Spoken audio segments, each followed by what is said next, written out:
Now, if your agent rang to say you'd been offered the part of someone called Bock, alarm bells would ring, wouldn't they? You'd inquire further, only to discover that the aforementioned Bock is actually something called a munchkin who tragically loses out in love and eventually turns into a Tin Woodsman. Such was the role our next guest accepted in Wicked the Musical. Anthony Callea's first release, The Prayer, remains the highest-selling single in Australia, selling almost 350,000 copies. Wow. Currently trading the boards in Wicked, Anthony has his eye on something bigger, maybe in the Big Apple. Good morning, Anthony. Good morning. How you doing? Good, thanks. So you Sorry, go on. I was going to say, well, you've just returned home. I mean, Flew in yesterday. How's the jet lag? Full on. Been up since 3:45. It's been great. Lightweight. But you performed last night in Wicked. Yeah. So how was that? Was it... Oh, just the adrenaline Barack take is my over? best friend. No, but that, it's you just have to do it. Yeah. You know, that's what we do anyway. So you just have to get out there and do it. Yeah. Turn on the sparkle Yeah. apple. So what were you went with Tim, Yep. with your partner Tim, and what were you guys doing over there? Was it just a holiday or was it a bit of... I wanted to put out an album before the end of the year, but doing 8 shows a week, it's quite impossible. So I just went over there and had some meetings with Sony over there, the A&R department, and met up with some producers and just threw some ideas around really and thought, where we're going to go with this new album. And it's something that I don't want to rush. So I'm going to be finishing up with Wicked in January, so then I can obviously concentrate on putting the next project together. So looking forward to that and getting back in the studio and hopefully doing something good. So will you do that here or will you do that overseas? Possibly go back and do some stuff back over there, but majority of it will be done here. When you go looking for a producer, I mean, what in fact are you looking for? Experience or Someone to make me sound good. Well, how do you know? Someone to make you sing in tune. How do you know? I mean, how do you... It's really important to have, the support around you. So, if you've got the support from your management and the record company and the people that you're working closely with, you have to rely on them as well and you have to trust them. And I think that's really important that you work as a team. Yeah. So I think that's the key. And look, and obviously while you were there, I did read somewhere that you had seen Broadway shows every single night. Yeah, we booked in every night to see a show. We saw like Hairspray and Mary Poppins, and it was the first time that I saw Wicked because I'd never seen it before. So of course. Here I am sitting in the auditorium, and I'm there for the first 15 minutes. I couldn't relax. I'm there going, okay, why is everyone laughing? Because when you hear it, I've heard it now more than 200 times. Like it's just weird sitting there in the auditorium, but I really got into it and I'm sitting there going, oh, that's what my character's meant to do. So last night when I went back into work, just like you're going to see a new Bock. Like, this is what I'm meant to do. And with the cast, was the cast surprised at what, your antics? Suddenly you changed? I didn't experiment too much last night. I might experiment tonight because of the jet lag. I'm there going to keep it together. Yeah, okay, so apologies for anyone who's seeing the show tonight. Yeah, my uncle and auntie are coming tonight. So. Like, oh, what's he done? When you were in New York, you met up, am I right in saying you met up with Stephen Schwartz, who created the music for Wicked? He is a genius, and I think he's won like 3 Oscar awards and 4 Grammys, and he's such a humble person. It was such an honour to be able to just chat with him, and he was so accommodating, and it was just great to chat with him. And I met up with Frank Wildhorn as well, who wrote with Whitney Houston. He did a couple songs for her and Liza Minnelli, and he actually wrote This Is the Moment from Jekyll and Hyde. And while we're in the room together chatting, there was a piano there, so he started playing, and I'm there going, you want me to sing like in front of you? And he's there going, just sing. And I'm there going, okay, I've never been so nervous in my life. When your leg just constantly shakes? Yeah. Were you there with Tim? Because Tim's a singer as well. Yeah. So hang on, with the two of you elbowing each other out of the way to have a go to sing? No. He was like, just sing, come on, just show him what you can do. I'm there, okay. Oh my God, that would have been extraordinary. While you're there, I mean, obviously you're mixing with some fairly hefty songwriters. Yeah. Do you ask them for songs? I mean, are you that bold?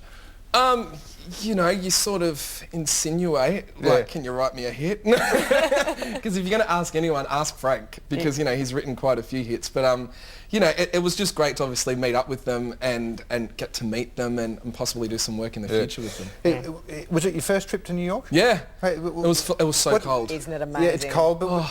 What was your first impression? I was like a kid in a candy store, and then I went to M&M World, and then like my eyes are just like this. I've never heard of M&M World. Oh, you have to go there. 3 stories. Of M&M? Cylinders of M&Ms. But don't you kind of, once you see the first M&M cylinder, don't you kind of go, oh, there's another one, you know? No. Or are they different types of... Oh, there's new colours there. There's pastel colours and everything. It's great. And every flavour, there's peanut butter M&Ms. You are such a child. You and my husband would love that together. Since you've been overseas, obviously there's been a new Australian Idol. Yeah. What would you say to the person that wins Australian Idol? What happens And now? the person who doesn't win. Oh, of course, but what happens now? I mean, you were a runner-up, as big as, basically. What are the pitfalls that you've got to look out for now? I think generally, like, whether you come first, second or fifth, I think, you know, it's a great launch pad. People, you know, have always got a comment about Idol, but I think the thing is the hard work starts afterwards. And, you know, these days, you know, gone are the days where, you know, you have A&R people from record companies going to clubs and looking for new bands and singers. Like, you have to take any opportunity that comes along and stay true to yourself as much as possible, but realise that you really have to work hard as soon as that show's finished, because, you know, that's when the hard work starts. How difficult is it for the winner or the runner-up, or, you know, anyone of the top five, how difficult is it for them to control their own career from that point? I mean, suddenly you've got to, as part of the thing, you've got a record deal. I mean, and how effective are they really? Can you have your say? Oh, definitely you can have your say, and it's a matter of just, you know, sticking to what you know that you're good at, and realise that, you know, everyone's got, you know, strengths and weaknesses, and just stay true to yourself, really. And not just with Idol, you know, obviously the music industry is such a competitive industry, and, you know, it's hard for anyone. Yeah. So you just have to do as much as you can. I'm wondering, in that respect, was it easier for you coming second?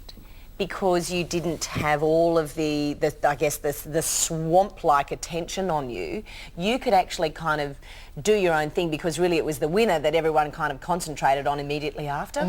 Or did you find that you were swamped anyway? Well, it's sort of a hard question to answer, because that's the only situation that I know. Yeah. Like, so, you know, I was quite fortunate enough to be able to, you know, have a little bit more time, not too much time to put the first album together, but, you know, I had the opportunity to release The Prayer as the first single. And so, you know, in hindsight, I'm glad that it worked out the way it sort of worked out. And, you know, I love, when I look back at it, I have fond memories of it. And, you know, 4.5 years down the track, I'm still doing what I love to do. And, you know, I think it's really important for me to try and do as much as I can. Like, doing musical theatre now has been a completely different learning curve for me, and I'm loving every minute of it, and I feel quite fortunate enough to be part of a production like Wicked. And, you know, when I get to work with, you know, iconic and legendary people like Maggie Kirkpatrick and late Rob Guest, and, you know, for me, it's been such a humbling experience, and I've learnt so much from that.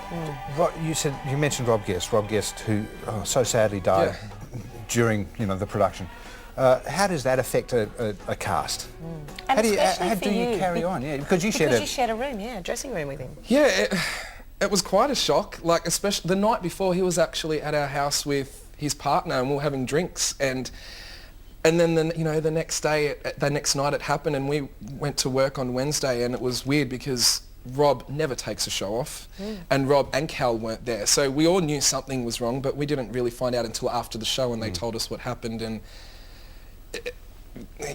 it's a bit of a blur, and you know, it was a shock for everyone. And at the end of the day, though, you have to pull together. It was like one of those moments where the whole cast and the whole company pulled together, and you know, it was a real family, and we got through the week. And you know, obviously it was hard for Cal, who had to come back to work, but you know, she's been the strongest out of everyone, and she's sort of kept everyone together, so she's an amazing woman. And I guess she's had a focus on the show too. Yeah, work is good, isn't it? Work is good in that sense. At the end of the day, like, obviously it was a sad time, but at least, you know, if you look at it, one good thing was that Rob went out doing exactly what he loved, you know, and you know, you can't ask for anything more, really. Yeah. What did he teach you?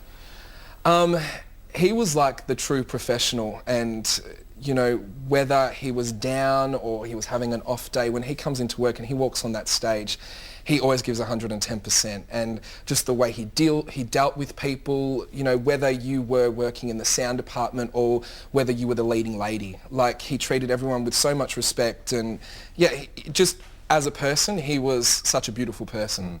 So